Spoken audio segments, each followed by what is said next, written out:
Hi, I'm Tim. Welcome to Watchbox, and thanks for logging on. If you love this watch, email me, tmosso@thewatchbox.com. It's in the description below. It is your purchase and pricing email question line for buying this or any watch you see on any Watchbox platform.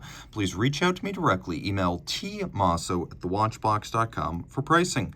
Today, we are discussing a lovely Grönefeld 1941 Principia automatic watch. Launched in late 2018 for the 2019 model year, this was the first automatic winding watch from Tim and Bart Grönefeld of the Netherlands. A timepiece that is nicely sized in stainless steel at 39.5 millimeters in diameter.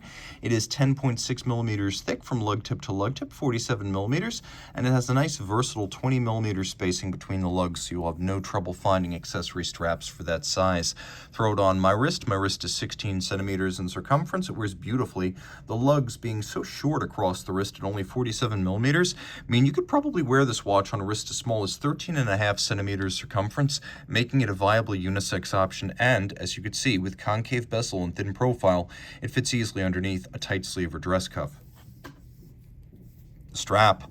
The strap is a highlight. You can see gradients of blue and a buffalo leather strap on the top with a lightly contrasting cyan stitch. You can see that it has a sheer cut side, and then the leather on the bottom in signal orange. Really, this is Dutch orange. The Gronevelds, working out of Oldenzaal in the Netherlands, are very proud of their heritage, and they commemorate that on the dial. The watch features a simple buckle that nicely echoes the shape and contours of the lugs. Both buckle and case are stainless steel. You can see how complex the case is. The lugs are concave and deeply sculpted. You can see how dished they are. Also on their top, they have a little bit of a concave profile that creates a fluting effect. We have a unique crown with knurling and a conical profile, and then a concave bezel that's concave all around, but you can also see it's stepped down at 6 o'clock and also at 12 o'clock. The dial has several different focal planes. We start with the hands at center, which are fired blue steel alpha style and beautifully polished. The cannon pinion as well as the hand center, beautifully executed, as you can see, with mirrored finish atop that minute hand, as well as the cannon pinion that carries it. And then we have individually applied, micro-faceted, mirror-polished, and truly black-polished hour indices. You can see how precisely their facets are cut. We have the hour track, we have a center, and then we have a sub-seconds register with a counterweighted lancet-style seconds hand. And this is the Principia Automatic, after Isaac Newton's Principia Mathematica. And of course, that is the inspiration for the watch, and the timepiece is deeply rooted in engineering. We should acknowledge that Andreas Streller, a great independent constructor and a contemporary of the Gronevelds, he actually designed the basic train here. So the simple winding and drive mechanism, that's Streller. The shape of the bridges, the material, the finishing, and the final execution, that is the Grönefeld. So this G06 movement really has three fathers, not just two. So the system is automatic winding with a 56-hour power reserve. It beats away at 21,600 vibrations per hour.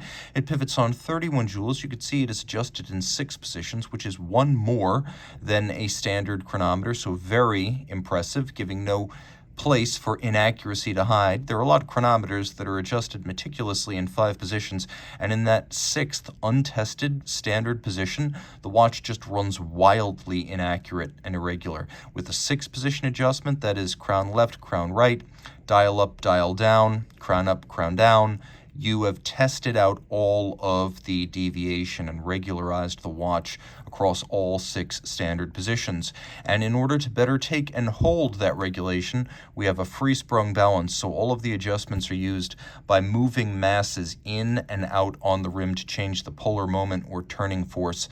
You can also see it is a large diameter, high inertia balance, and that it is anchored on both sides. So in addition to being free-sprung for durability and precise adjustment, it has that dual anchoring for shock tolerance. Now the bridges here, you can see they have a distinctive contour. They're shaped like the bell gable roofs of traditional Dutch houses.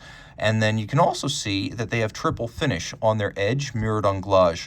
Around their periphery, you can see satination in raised relief, and then their centers all media blasted. You'll also note that the bridges are made of stainless steel, which is brutally difficult to finish. It is it is considerably harder than German silver or brass.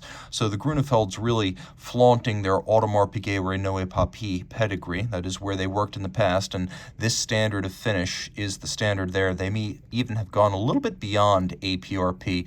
The rotor, which features at least 3 and maybe 4 different types of finish, depending on how you count, is 22 karat gold, and you can see that on the edge. So not 21, not 18, and God help us, not gold-plated tungsten. This is dense gold and beautifully executed. You can see how the bevels come to sharp, pointy tips, very difficult to do where bevels converge. And then we have golden chaton fixing the pivot jewels from the barrel all the way down to the escapement, a nod to the pocket watch era of watchmaking. And all screw heads black polished with chamfered slots in circumference, satination on the wheels, which feature hollow spokes and engine turning on the base plate, and all of this 30 meters water resistant. Reach out to Team Mosso at thewatchbox.com for pricing.